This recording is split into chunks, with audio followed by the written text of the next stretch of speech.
إلا الله وحده لا شريك له وأشهد أن محمدا عبده ورسوله أما بعد فأعوذ بالله من الشيطان الرجيم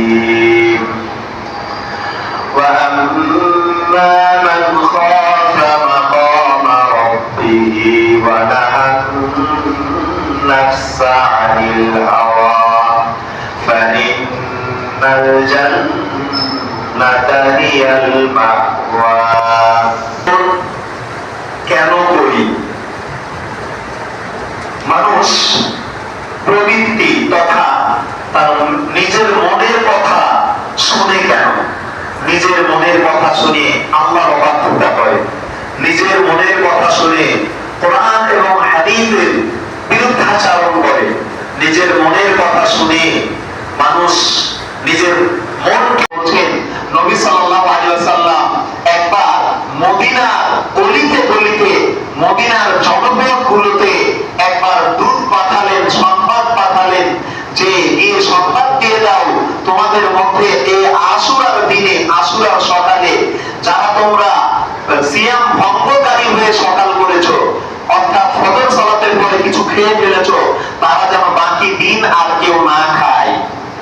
আর যারা এখনো কিছু খায়নি, ওমান আসবাহা সাইমান ফালিয়াসুম, আর যারা এখনো কিছু খায়নি সিয়ামরত অবস্থায় আছে, তারা যেন পুরো দিন আশুরার দিনটা সিয়াম রেখে কাটায়।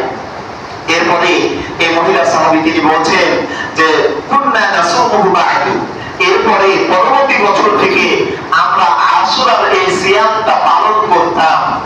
এবং এই যে কথাটা এখন বলতে চাচ্ছিলাম আপনাদেরকে, যে মহিলা সাহাবী বলছেন ওয়া নুসাউইমু সিয়াম সিবিয়ানানা, আর এই আশুরার সিয়ামের দিন আমরা তো পালন করতাম, আমাদের যে ছোট ছোট কচি কচি সন্তানরা ছিল তাদেরকেও আমরা এই আশুরার সিয়ামটা পালন করাতাম।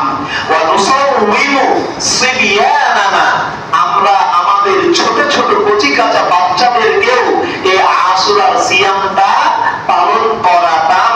ওয়া নাজআলু লাহুম আল-লু'বাতা মিনাল ইহনি, বুখারীর মধ্যে এসেছে 1960 নম্বর হাদিস বুখারীর। এবং মহিলা সাহাবী তিনি বলছেন যে আমরা এই সমস্ত ছোট বাচ্চাদের জন্য পশমের খেলনা বানাতাম, পশমের